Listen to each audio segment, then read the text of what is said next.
कैसे हो आप सभी? आशा और कल्पना कर रहा हूँ कि आप सब बहुत ही अच्छे होंगे। आप सबकी पढ़ाई बहुत बेहतर चल रही होगी। बाकी आप सभी का स्वागत है आपके अपने यूट्यूब चैनल स्टडी विथ नेमसा में। और इसी के साथ ही हम उत्तरोत्तर आगे बढ़ रहे हैं। और आप भी, मैं यही कल्पना करूँगा कि आप बहुत बेहतर पढ़ रहे होंगे। जहाँ-जहाँ आपको कैसा लग रहा है या कहाँ-कहाँ मतलब आपके सामने कोई समस्याएँ आ रही है या नहीं आ रही है, तो उनके बारे में भी अगर आपके जहाँ विचार है, तो ज़रूर आप अपने विचारों से हमें अवगत करवाएँ। आपके विचार ही हमें मतलब उन चीज़ों के बारे में बात करने का प्रयत्न करवाएँगे या उन चीज़ों के बारे में और मेहनत करने का प्रयत्न करवाएँगे कि बच्चों की विशेष तौर से माँग क्या है। चलिए साथियों कि जैसा कि आपको पता होगा कि हमने अपने पिछले एपिसोड में पढ़ा था कि एक कोई भी लोकतांत्रिक देश हो उसमें निर्वाचन किस प्रकार महत्वपूर्ण भूमिका निभाते हैं। हमने साधारण तरीके से निर्वाचन के बारे में पढ़ा था, अपने निर्वाचन आयोग के बारे में पढ़ा था।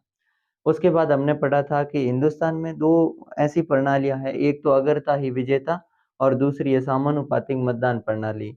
दोनों में से कौन-सी प्रणाली बेहतर है? इनके बारे में हमने एक विश्व के और देश का उदाहरण लिया था और जिस देश का नाम है अपने इज़राइल। तो हमने देखा था इज़राइल में किस प्रकार समानुपातिक मतदान प्रणाली है जिसमें पार्टियों को वोट दिया जाता है, ना कि उम्मीदवारों को वोट दिया जाता है। इसके विपरीत हिंदुस्तान में ऐसा नहीं है। दूसरा हमने पुर्तगाल में भी पढ़ा था, अर्जेंटीना का भी उदाहरण देखा था। इज़राइल में क्या देखा था हमने कि पूरे विश्व को अपने पूरे देश को एक निर्वाचन क्षेत्र में बाँटा था। तो दूसरे तरीके से जहाँ हमने पुर्तगाल के बारे में पढ़ रहे थे या अर्जेंटीना के बारे में पढ़ रहे थे, वहाँ हमने देखा था कि पुर्तगाल को और अर्जेंटीना को पूरे देश को एक निर्वाचित क्षेत्र में ना बाँटकर अलग-अलग निर्वाचन क्षेत्रों में बाँट रखा था।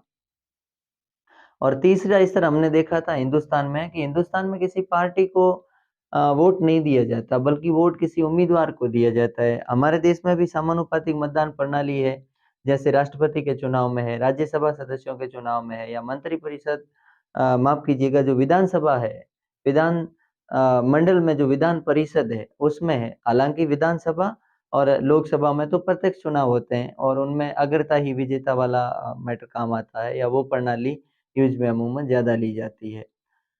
इसी के साथ ही उपराष्ट्रपति है, राष्ट्रपति है, राज्यसभा के चुनाव है और अपने विधान परिषदों के चुनाव है, उसमें समानुपातिक मतदान प्रणाली का उपयोग किया जाता है। आज हम ये पढ़ेंगे कि हिंदुस्तान में ये तो है, लेकिन चुनाव आयोग के वास्तविक क्या कार्य है, जिनके कुछ कार्यों के बारे में हमने अपने पहले इसी पाठ के पहले एपिसोड में डाल रखा था, हमने डाला भी था। और दूसरा, अगर ये कार्य है तो चुनाव आयोग अपना काम भी ठीक ढंग से कर रहा है, तो और चुनाव आयोग को नई कौन-सी तकनीकें अपनानी होगी और क्या उसे नई मतलब सुझाव देने होंगे चुनाव आयोग को या चुनाव आयोग में नए सुधार करने होंगे, जिससे कि हमारी चुनाव प्रणाली पूर्व से भी बहुत बेहतर है, पहले से भी बेहतर लेकिन उससे भी बेहतर बनाया जा सके। और ती और इसी के साथ ही आज हम ये भी पढ़ेंगे कि वयस्क मताधिकार क्या है? क्या प्राचीन काल से यही उम्र थी मतलब पूर्व में जिस समय अपना देश आज़ाद हुआ था, अपने देश का संविधान बना था, क्या उस समय से 18 साल के लगातार प्रत्येक व्यक्ति चुनाव में भागीदारी निभा सकता था? या लोकसभा में कितने आयु वर्ग का व्यक्ति लोकसभा सीट के लिए अपना उम्मीदवार के तौर पर अपना टिकट आवंटित कर सकता है? या विधानसभाओं में क्या होता है? उसी प्रकार बहुत सारे क्षेत्र है जैसे राष्ट्रपति है, उसी प्रकार उपराष्ट्रपति इन सब के लिए अलग-अलग धारणाएँ, अलग-अलग मतलब तय है।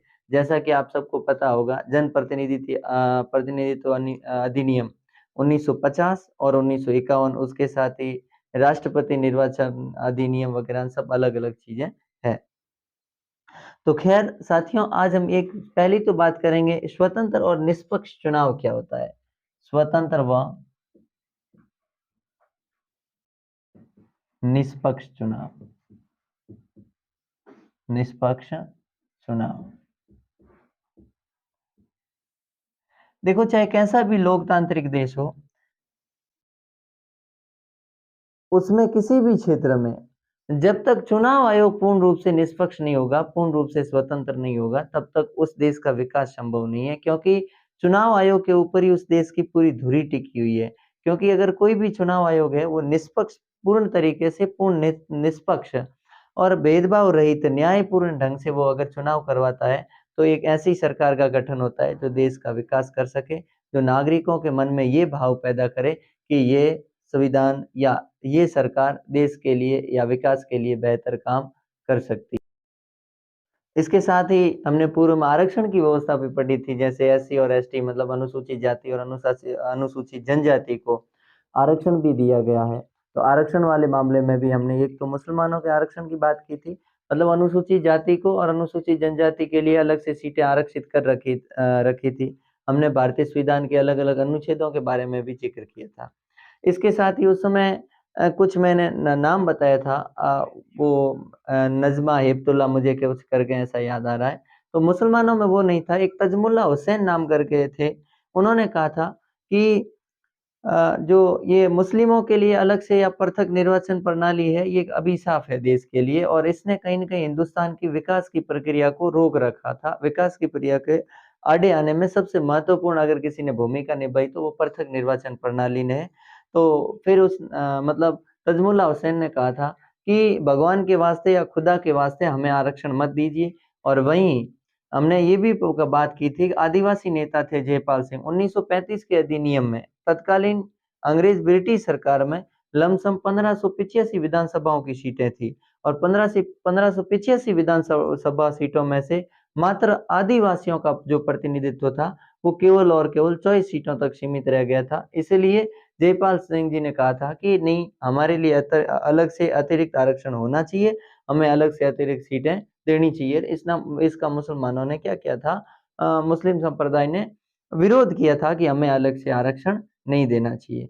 जैसा कि हमने पिछले एपिसोड में ये भी बात कर रखी है कि वर्तमान में मुस्लिम संख्या की आबादी हमारे देश में है वो 14.2% है और इतनी आबादी होने के बावजूद भी हमारे देश में अगर लोकसभा में सीटें देखें मुसलमानों की या मुस्लिम सदस्य संख्या की तो वो मात्र 6% है। तो ये कहने का मतलब है कि उनके 50% मतलब आधे से भी कम है। 14.2 उनकी वर्तमान में जनसंख्या है, मतलब मत इतने प्रतिशत। तो और वो सीटें हैं उनकी केवल 6% है। तो ये कहीं न कहीं इनके इनके लिए भी मतलब सोचने का और संकेत करती है, क्योंकि उनका भी प्रतिनिधित्व बढ़ना चाहिए ताकि समाज में उनको भी लगे कि हिंदुस्तान सभी के लिए समान पहरेदार बनकर खड़ा है। हालाँकि ऐसा कुछ नहीं है कि हिंदुस्तान किसी का विरोध करता है। हिंदुस्तान एक धर्मनिरपेक्ष देश है, एक पंथ निरपेक्ष देश है, वो सभी धर्मों की समानता की बात करता है। उसके लिए कोई ना तो धर्म कोई छोटा है, ना ही बड़ा है। जैसे कि हम आगे अपने धर्मनिरपेक्षता वाले पार्ट में इसके बारे में ठीक तरीके से जिक्र करेंगे। तो हम बात कर रहे थे साथियों, वो कर रहे थे स्वतंत्र और निष्पक्ष चुनाव। तो कोई भी देश हो या कैसा भी देश हो, उसमें निष्पक्ष चुनाव होने चाहिए। और निष्पक्ष चुनाव कब होते हैं? तो निष्पक्ष चुनाव के लिए हमारे संविधान में संविधानवेताओं ने जो संविधान लिखने का काम कर रहे थे, संविधान बनाने का काम कर रहे थे, जो संविधान सभा थी, उन लोगों ने क्या किया कि अलग से संविधान से एक चुनाव आयोग की बात की, चुनाव आयोग का गठन। और इस चुनाव आयोग की बात किसमें की? अनुच्छेद 324 में। 324 फर्स्ट में लिखा है कि संसद, राष्ट्रपति, उपराष्ट्रपति और राज्यों की विधानसभाओं के चुनावों का अधिरक्षण, चुनावों को नियंत्रण और चुनावों का पर्यवेक्षण वो सब कौन करेगा? एक आयोग करेगा और उस आयोग का नाम क्या होगा? निर्वाचन आयोग। उस आयोग का क्या नाम होगा? निर्वाचन आयोग। तो हमारे संविधान के आर्टिकल 324(1) में लिखा गया है कि संसद का चुनाव करवाने के लिए, राष्ट्रपति का चुनाव करवाने के लिए, उपराष्ट्रपति का चुनाव करवाने के लिए और राज्य विधानसभाओं का चुनाव करवाने के लिए एक अलग से आयोग बैठेगा और उस आयोग का क्या नाम होगा? निर्वाचन आयोग नाम होगा। ठीक है साथियों, ये लिखा है आर्टिकल 324 में। वो चुनावों का परिरक्षण करेगा, चुनावों को नियंत्रित करेगा। और जिस समय ये दूसरा, चुनाव आयोग एक संवैधानिक निकाय है। कैसा निकाय है? संवैधानिक निकाय। संवैधानिक निकाय। और ये संविधान के कौन से भाग में है? भाग 15 में। कौन से भाग में है? भाग 15 में है। तो भाग 15 में एक संवैधानिक निकाय है जिससे कि ये स्वतंत्र और निष्पक्ष रूप से अपना क्या कर सके? काम कर सके। और इसके साथ ही इसको अतिरिक्त देखें तो हमने बात की थी प्रारंभ में चुनाव आयोग एक सदस्यीय था। जिस समय अपने 25 जनवरी 1950 को चुनाव आयोग का गठन हुआ, उस समय वो एक सदस्यीय था। लेकिन 1989 के लोकसभा चुनाव से पहले वीपी सिंह की सरकार बनती है, विश्वनाथ प्रताप सिंह की, उनसे पहले अपने चुनाव आयोग को बहुसदस्यीय बनाया जाता है। 1989 में की बात है, बहुसदस्यीय बनाया जाता है, मतलब एक मुख्य निर्वाचन आयुक्त, उसके साथ 2 अन्य निर्वाचन आयुक्त। लेकिन फिर इस बात को ज्यों ही चुनाव हुए, चुनाव पूरे होने के बाद कहा गया कि नहीं, हमें बहुसदस्यीय चुनाव की निर्वाचन आयोग की आवश्यकता नहीं है, इसे पुनः एकल सदस्य बना दिया गया। लेकिन 1991 का चुनाव हुआ था, वो वापस एक सदस्यों के साथ, मतलब एकल सदस्य निर्वाचन आयोग के साथ हुआ 1993 में, अक्टूबर 1993, अगर डेट याद रखो तो, और डेट भी है 1 अक्टूबर है, कुछ में 16 अक्टूबर लिखी है। तो अक्टूबर 1993 में हमारा जो निर्वाचन आयोग है वो त्रिसदस्यीय हो गया। कितनी सदस्य? त्रिसदस्यीय।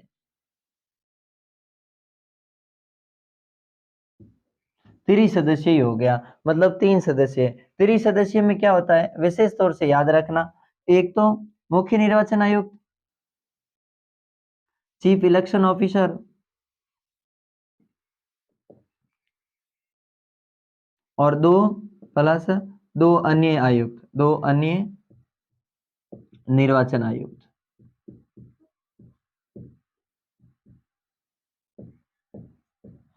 एक तो क्या है, मुख्य निर्वाचन आयुक्त, यहां मैं लिख देता हूं मुख्य निर्वाचन आयुक्त,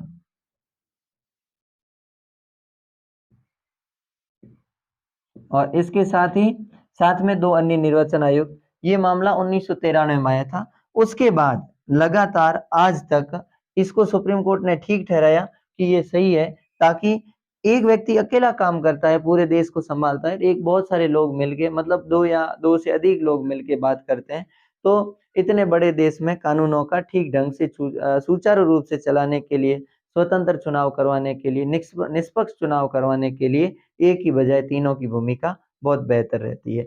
अब देखिए, एक तो बात है ये, दूसरा, और इस निर्णय को अपने जो निर्वाचन आयोग, सुप्रीम कोर्ट है, उसने भी सही ठहराया था। और दूसरी बात है कि निर्वाचन आयोगों की नियुक्ति कौन करता है, तो इन नियुक्ति के बारे में आपको याद रखना है। नियुक्ति करता है मंत्री परिषद की सलाह पर, मंत्री परिषद की सलाह पर राष्ट्रपति। कौन करता है? राष्ट्रपति। इसके साथ ही अगर निर्वाचन आयुक्त पूछ ले, इन निर्वाचन आयुक्त को हटाता कौन है, तो संविधान में ये लिखा गया है कि जिस विधि द्वारा सुप्रीम कोर्ट के मुख्य न्यायाधीश को हटाया जाएगा, उसी विधि के द्वारा इनको भी हटाया जाएगा। तो इनका मतलब है कि ये विशेष बहुमत से हटाए जाएंगे।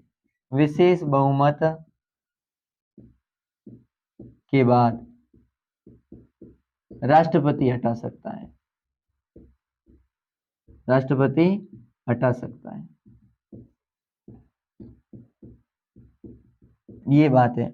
अब राष्ट्रपति कैसे हटा सकता है, तो इसको पहले लिखा है कि विशेष बहुमत। विशेष बहुमत क्या है, हम अभी आगे समझेंगे कि विशेष बहुमत क्या होता है। इससे पहले थोड़ा और ध्यान दीजिए, हम बात कर रहे थे स्वतंत्र और निष्पक्ष चुनाव। तो स्वतंत्र और निष्पक्ष चुनाव करवाने के लिए हमारे संविधान के भाग 15 में अलग से आर्टिकल 324 में निर्वाचन आयोग को एक संवैधानिक प्रावधान दिया गया, संवैधानिक आयोग बनाया गया, जिसको पूर्ण रूप से अलग रखा गया। फिर उसका एक निर्वाचन अधिकारी बनाया गया, मतलब मुख्य निर्वाचन आयुक्त बनाए गए। फिर 1989 में, उनके बाद 1993 में इनके सदस्यों की संख्या को, मतलब सदस्य संख्या बहुसदस्यीय बनाया गया। इसके साथ ही एक याद रखना, प्रत्येक राज्य में निर्वाचन आयोग की सहायता के लिए, इसकी सहायता के लिए क्या, सहायता के लिए मुख्य निर्वाचन अधिकारी होता है, मुख्य निर्वाचन अधिकारी होता है।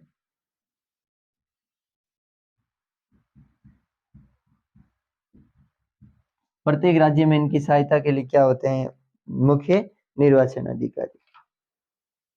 अब देखिए, अब ये तो बात हो गई। अब हम समझेंगे कि मतलब इनके माध्यम से हम ये कह सकते हैं, इसके साथ ही इनको जो अपने जो वेतन है, इनका मुख्य निर्वाचन आयुक्त का वेतन है वो वर्तमान में 2,50,000 है। कितना है? 2,50,000। ये कहाँ से मिलता है? भारत की संचित निधि से, भारत की संचित निधि से, संचित निधि।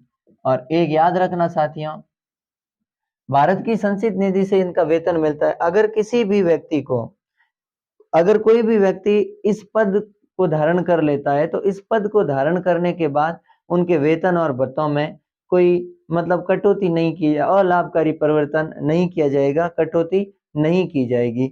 ये विशेष तौर से है, जिसके कारण ये पूर्ण रूप से निष्पक्ष और स्वतंत्र होकर अपना काम करते हैं। उसके साथ ही किसी भी सरकार के दबाव में आकर भी ऐसा काम नहीं करते। अभी तक हमारे निर्वाचन आयोग पर ऐसा दाग नहीं लगा है। हालांकि ये कहा गया है कि मंत्री परिषद की सलाह पर राष्ट्रपति इनका मतलब नियुक्त करता है मुख्य निर्वाचन आयुक्त को, और मुख्य निर्वाचन आयुक्त उस समय अध्यक्ष रहता है इसका, जिस समय किसी विचार को परिसीमन का गठन करना होता है या कोई अन्य निर्वाचन आयुक्तों की नियुक्ति करनी है, उस समय मुख्य निर्वाचन आयुक्त क्या करते हैं? अध्यक्षता करते हैं इनकी। और अगर मान लो कहीं विवाद हो जाता है तो तीनों के बीच में, तो फिर क्या होता है कि बहुमत से निर्णय लिया जाता है। जिनके पक्ष में 2 होते हैं वो निर्णय सही साबित किया जाता है। और वर्तमान आप याद रखना चाहते हो तो वर्तमान में राजीव कुमार है। क्या नाम है? राजीव कुमार। 25वें क्रम के है ये अभी। कौन से क्रम के? 25वें क्रम के राजीव कुमार वर्तमान में अभी कार्यरत है। सुशील चंद्रा के बाद ये आए थे।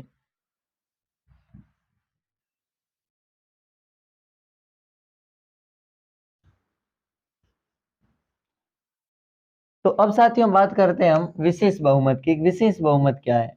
जैसा कि पहले हमने बात की थी, किसी भी निर्वाचन अधिकारी को हटाने के लिए पहले विशेष बहुमत पास करना पड़ता है। विशेष बहुमत आपकी इस पुस्तक में विशेष बहुमत का जिक्र बहुत बार किया गया है। विशेष बहुमत का मतलब होता है, पहला तो कुल सदस्य संख्या का साधारण बहुमत, साधारण बहुमत। और कुल सदस्य संख्या का साधारण बहुमत मतलब कुल सदस्य संख्या किसकी? मान लो वर्तमान में अपने लोकसभा में 545 है, तो 543 है, माफ कीजिएगा, और 543 में 2 का भाग देंगे तो उत्तर कितना आएगा? 272।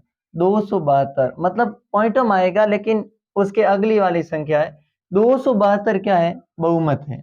पहली तो विशेष बहुमत में यही है कि कुल सदस्य संख्या का क्या हो? साधारण बहुमत हो। दूसरा, उपस्थित व मतदान करने वाला, उपस्थित व मतदान करने वालों का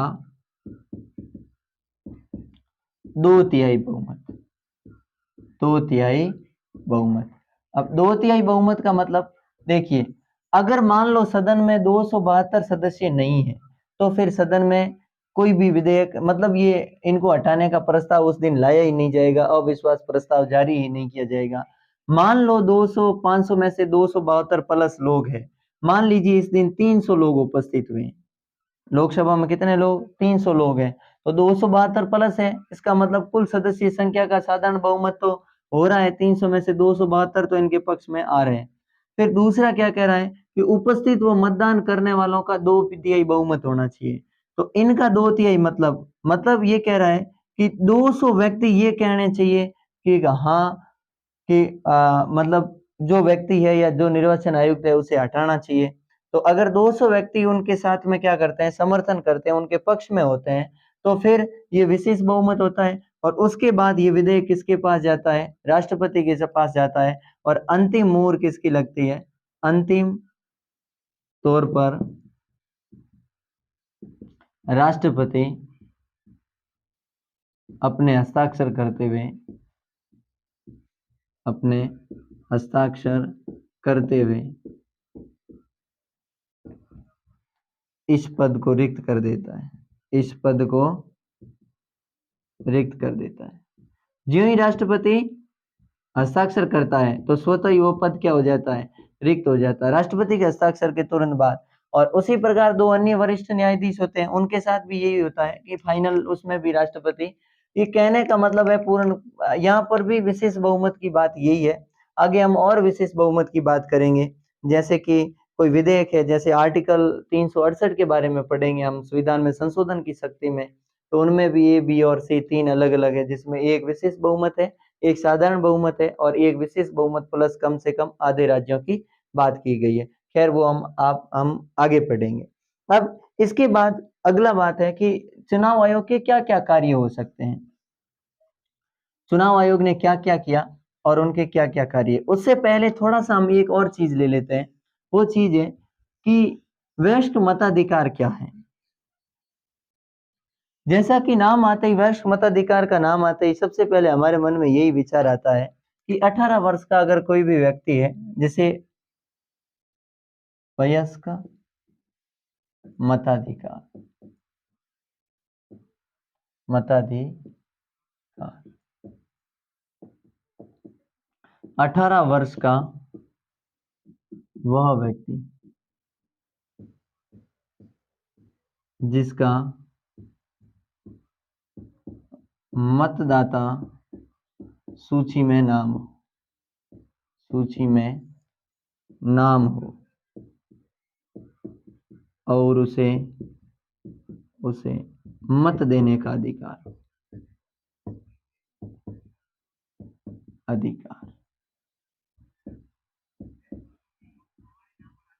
ठीक है, हो, उसे मत देने का अधिकार मतलब मताधिकार कहा जाता है।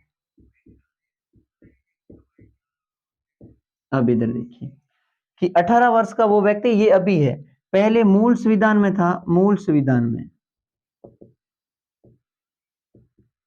ये बात लिखी गई अनुच्छेद 325 में, अनुच्छेद 325 मतलब 25 वो 26 में मतलब 26 में भी एक जगह पे जिक्र आ रखा है। तो मूल संविधान में क्या लिखा है कि मूल संविधान में 21 वर्ष थी। कितने वर्ष? 21 वर्ष मतदान की आयु।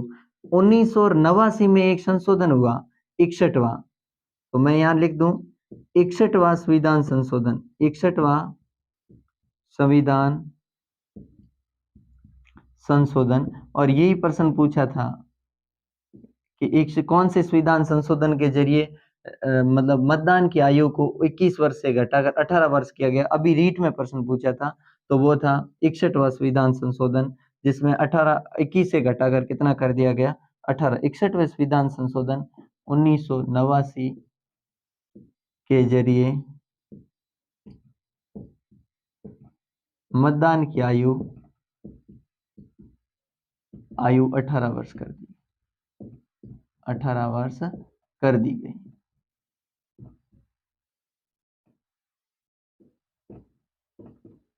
ठीक है, तो वर्तमान में कितने वर्ष है? 18 वर्ष।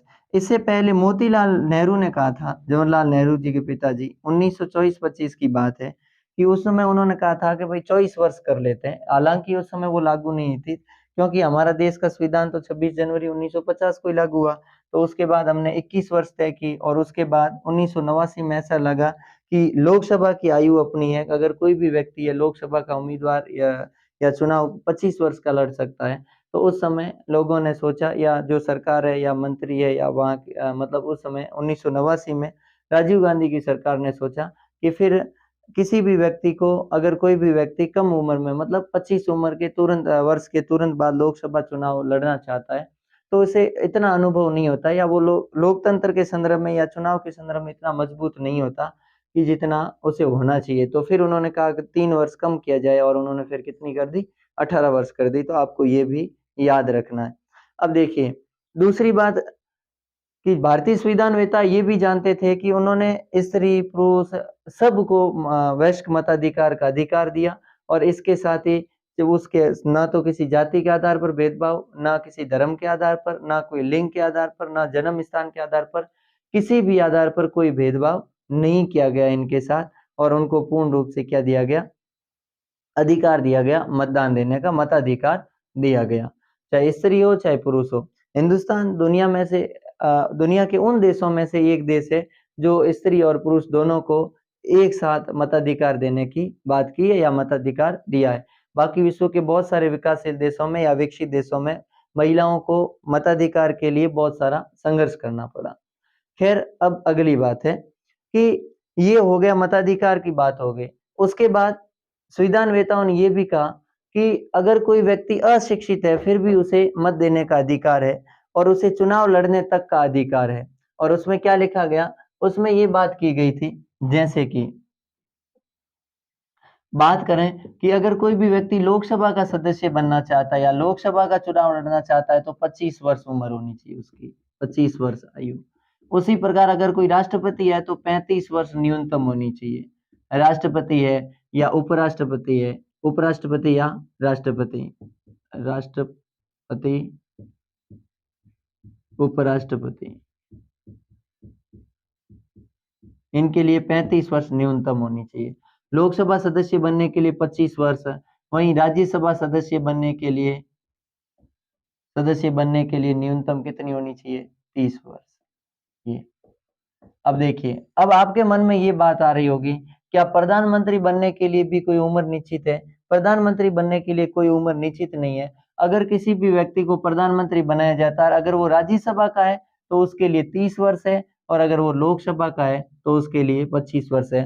प्रधानमंत्री राज्यसभा का सदस्य भी बन सकता है और लोकसभा का सदस्य भी बन सकता है। वो जिस सदन से बनेगा वो उसी सदन का नेता होगा। लेकिन ये ध्यान रखना कि अगर कोई भी प्रधानमंत्री राज्यसभा से बन रहा है तो उसे बहुमत लोकसभा में ही हासिल होना चाहिए। हमारे देश में ऐसे प्रधानमंत्री है, जैसे माफ कीजिए, इंदिरा गांधी थी जो पहले राज्यसभा की सदस्य थी, उन्हें प्रधानमंत्री बनाया गया। डॉक्टर मनमोहन सिंह को भी प्रधानमंत्री बनाया गया राज्यसभा सदस्यों से। इंद्र कुमार गुजराल भी राज्यसभा के सदस्य थे और उनको भी देश के क्या बनाए गए, प्रधानमंत्री बनाए गए। तो खैर ये बात है। अब हम अगली बात करेंगे, वो बात करेंगे कि चुनाव आयोग के वास्तविक कार्य क्या है और चुनाव आयोग ने कहां तक सफलता प्राप्त की है, कितने चुनाव करवा लिए हैं। जैसे कि हम बात करें कि हमने पहले भी बात की थी कि चुनाव आयोग का मुख्य पहला कार्य है कि निष्पक्ष चुनाव करवाना। दूसरा कार्य है मतदाता सूची जारी करना, मतदाता सूची को उस ढंग से संशोधित जारी करना जैसे कि किसी की मृत्यु हो गई हो तो उसका वापस नाम नहीं आना चाहिए, हो सकेगा अगर किसी की डिटेल गलत नहीं आनी चाहिए। ये सारा का सारा काम किसका है, निर्वाचन आयोग का है। इसके साथ ही निर्वाचन आयोग के कार्य,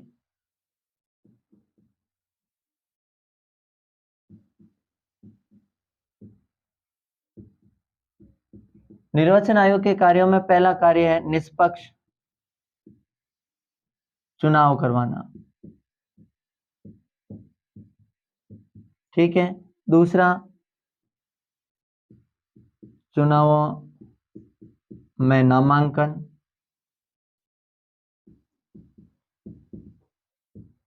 चुनावों की दिनांकें, चुनाव तारीखों की घोषणा करना, घोषणा। इसके साथ ही तीसरा है आचार संहिता लागू करना,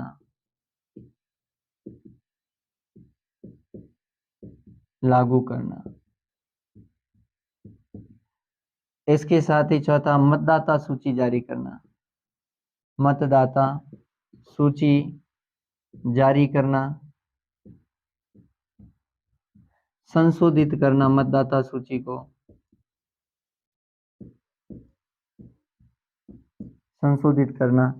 इसके साथ ही किसी भी दल को मान्यता देना,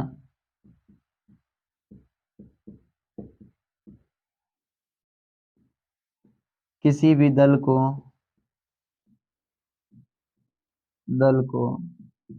चुनाव चिन्ह आवंटित करना।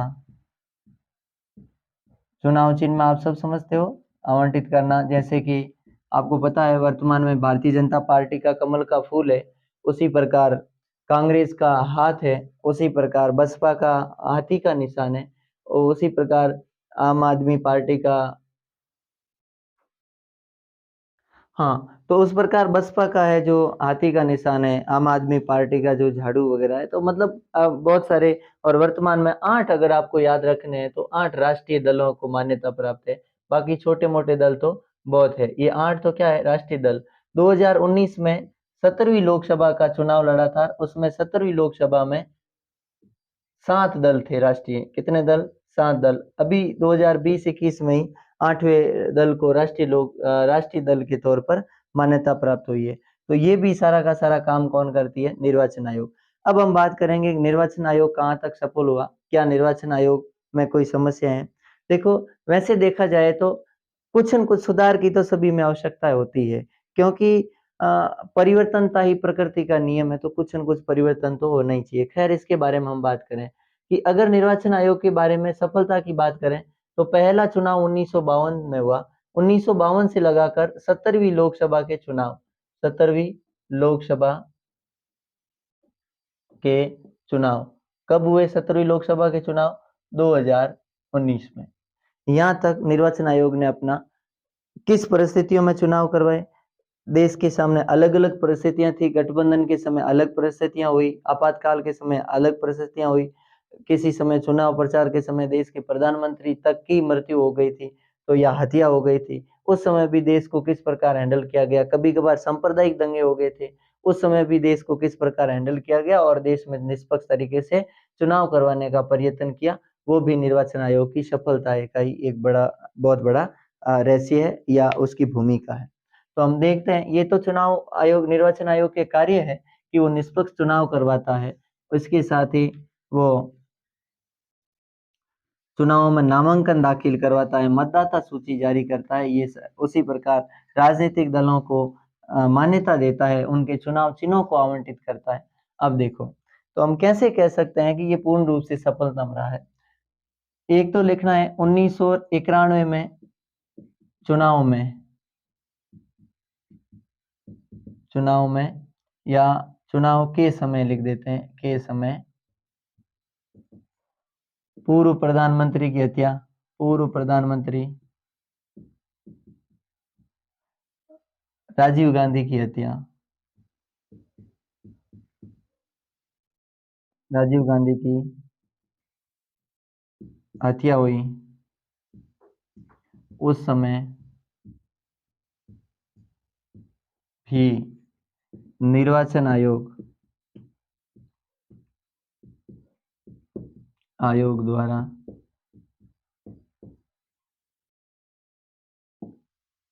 कड़े सुरक्षा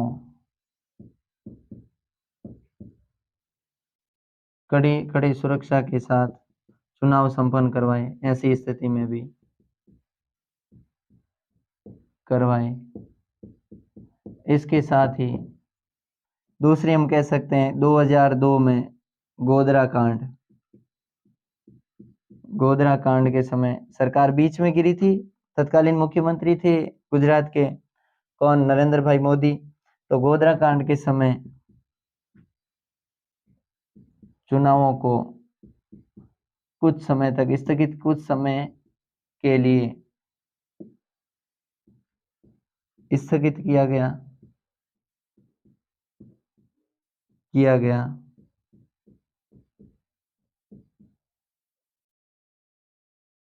क्योंकि शांति चुनाव के लिए जरूरी है, चुनाव के लिए जरूरी है। ठीक है, तो उस समय इस निर्णय पर भी सुप्रीम कोर्ट ने कहा था कि ये भी इनका निर्णय पूर्ण रूप से सही है या ठीक है या उचित ठहराया। हमने ये भी पढ़ा था कि किसी भी चुनाव के समय या निर्वाचन अधिकारियों को अलग अलग समस्याओं का सामना करना पड़ता है कि अगर किसी में जैसे कि लूटपाट होना या पहले क्या होता था, आज तो ईवीएम है, इलेक्ट्रॉनिक वोटिंग मशीन है, पहले ईवीएम नहीं होती थी, पहले मत पेटियां होती थी, मत पेटियों की चोरी हो जाती या फिर वहाँ दंगे फसाद हो जाते। आज भी हत्याएं देखने को मिल रही है स्थानीय चुनाव में या बड़े-बड़े चुनाव में। तो इन सब को कड़ी सुरक्षा के साथ निर्वाचन आयोग सफल चुनाव करवाती थी। अब देखो, इसके साथ ही और करवाती भी है आज भी। अगर मान लो, और उस समय इनके लिए मतलब इनके पास अलग से कोई कर्मचारी है नहीं, तो फिर वो किस प्रकार काम करवाती है? तो प्रशासनिक पूरा का पूरा व्यवस्था अपने हाथ में रहती है। प्रशासनिक अधिकारियों अधिकारियों के माध्यम से कार्य करवाती है कार्य करवाती है। और प्रशासनिक अधिकारियों के माध्यम से कार्य करवाती है। और इसके साथ ही अगर ये देखा जाए कि किसी भी प्रशासनिक अधिकारी कोई किसी पक्ष में है या कोई राजनीतिक दल से लिप्त है, तो उसका मतलब स्थानांतरण कर सकती है, ट्रांसफर कर सकती है या उसके ऊपर कानूनी कार्रवाई भी कर सकती है। उस समय पूर्ण रूप से पूर्ण अधिकार किसके पास होते हैं? निर्वाचन आयोग के साथ। इस प्रकार इसके साथ ही और हम निर्वाचन आयोग की अगर बात करें निष्पक्षता की, निर्वाचन आयोग की बात करें न्याय की, तो फिर वो किसके संदर्भ में? अगर मान लो किसी भी निर्वाचन क्षेत्र को निर्वाचन आयोग को लगता है कि किसी भी क्षेत्र का चुनाव ठीक ढंग से या पूर्णतः निष्पक्षता के साथ नहीं हुआ है या मतगणना निष्पक्षता के साथ नहीं हुई है, तो जिन क्षेत्रों में उसे लगता है कि यहाँ निर्वाचन ठीक से या पूर्ण रूप से न्यायपूर्ण तरीके से नहीं हुआ, तो वो वहाँ वापस चुनाव भी वापस करवा सकता है। और अगर उसे लगता है कि मतगणना ठीक नहीं हुई, तो फिर वो मतगणना भी वापस करवा सकता है और बहुत बार उसने करवाई भी है। इसके साथ ही स्थानीय स्तर में या स्थानीय स्तर के चुनावों में वो निर्वाचन भारतीय या देश का जो निर्वाचन आयोग है, वो इसमें भागीदारी नहीं निभाता है, बल्कि इसमें प्रत्येक राज्य के स्तर पर अलग-अलग निर्वाचन राज्य निर्वाचन आयोगों का गठन किया गया है, जिसके अलग से मुख्य राज्य निर्वाचन आयुक्त होते हैं। वे स्थानीय निकायों के चुनाव करवाते हैं, चाहे वो शहरी निकाय हो और चाहे ग्रामीण निकाय हो। एक बात। अब अगली बात है और उसके साथ ही हम आज की बात को हम समाप्त करेंगे। वो बात है अपने कि चुनाव में और सुधार क्या-क्या हो जाने चाहिए, कि कहाँ-कहाँ सुधार की आवश्यकता है। तो सुधार में सबसे पहली बात यही है कि बहुत सारे आलोचना आलोचना करने वाले कहते हैं कि हमारे देश में भी मतलब अपने समानुपातिक मतदान प्रणाली को अपनाया जाए, चाहे कौन सा भी तरीका हो, चाहे इजराइल वाला तरीका हो या कोई अन्य तरीका अपना सकते हैं। तो पहला, चुनाव सुधार।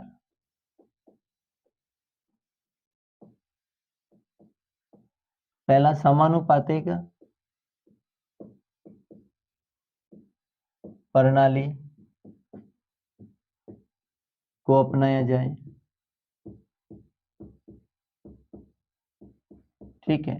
इसके साथ ही दूसरा, चुनाव में शांति और न्यायप्रियता बनी रहे।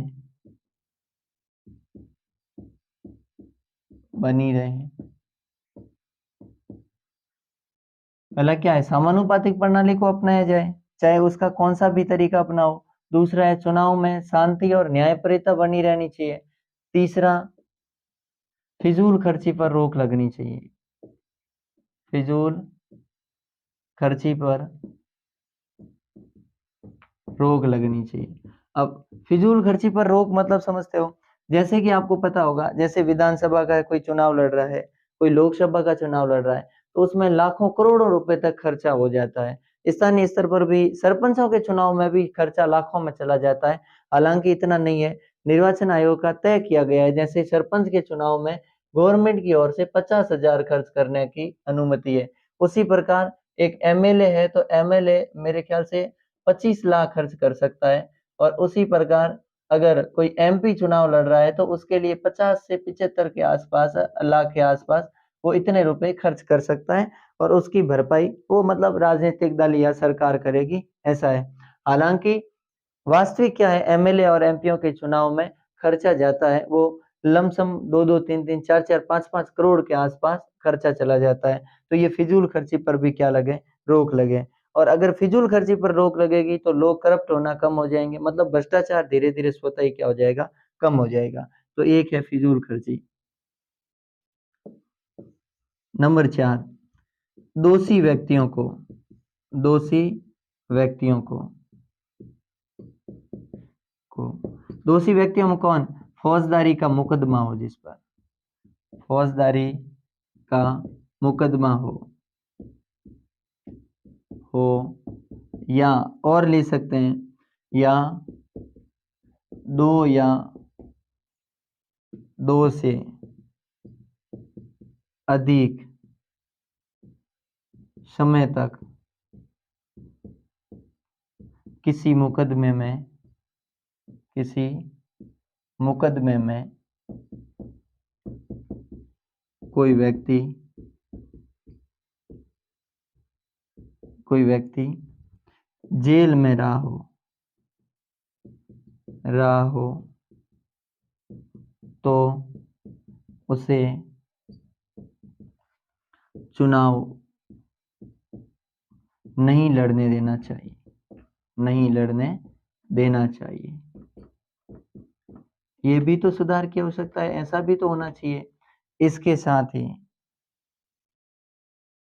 क्या है, पहला कि समानुपातिक प्रणाली को अपनाया जाए, किसी भी तरीके की हो, चाहे इजराइल वाली हो, चाहे पुर्तगाल वाली हो, चाहे बाकी वाले देशों की। आपने हिंदुस्तान में भी जो तीसरे स्तर की अपनाई गई है वो हो सकती है। लेकिन साथ ही इसमें ये ध्यान रखना, जैसे कि हमारा देश बहु जनसंख्या वाला देश है, 131 करोड़ जनसंख्या वाला देश है, तो इतने में समानुपातिक जो मतदान प्रणाली है वो अपनाना हमारे लिए संभव नहीं है। लेकिन फिर भी जिन क्षेत्रों में संभव है उन क्षेत्रों में प्रयास करना चाहिए। दूसरा, चुनाव में शांति और न्यायप्रियता बनी रहे। तीसरा है, फिजूल खर्ची पर रोक लगानी चाहिए, बिना मतलब पैसे खर्च हो रहे उन पर रोक। चौथा है, दोषी व्यक्तियों को मतलब फौजदारी का मुकदमा हो या फिर 2 या 2 से अधिक साल तक किसी मुकदमे में उन्हें जेल में की सजा हो तो उनको चुनाव लड़ने से रोका जाना चाहिए। इसके साथ ही और हम बात कर सकते हैं कि आचार संहिता की कड़ी से पालना की जाए, कड़ी से कड़ी पालना की जाए। छठा, जातिवाद या धर्म विशेष की राजनीति करने वालों पर रोक लगाई जाए, राजनीति करने वालों पर रोक लगाई जाए आदि। ये सुधार, और भी बहुत सारे सुधार हो सकते हैं, जैसे कि ईवीएम में भी कहीं न कहीं समस्याएं आ रही है, तो फिर सरकार ने और प्रयत्न किया, चुनाव आयोग ने और नया प्रयत्न किया। चुनाव आयोग और प्रत्यक्ष मतलब और न्यायपूर्ण तरीके से चुनाव करवाने के लिए रात दिन मेहनत कर रहा है, अपना नई खोज तरीके निकाल रहा है।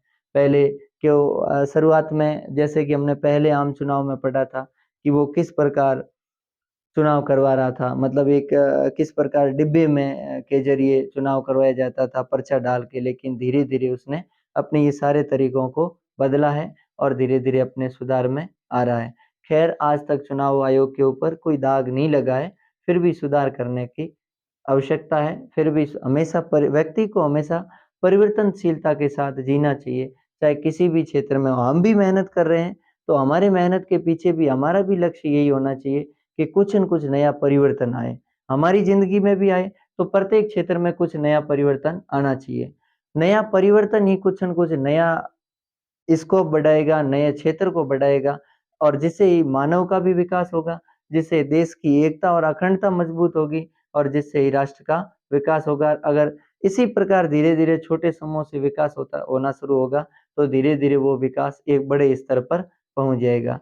तो आपका बहुत बहुत धन्यवाद साथियों। बाकी हम बहुत ही जल्द मिलेंगे अपने अगले एपिसोड में। नमस्कार।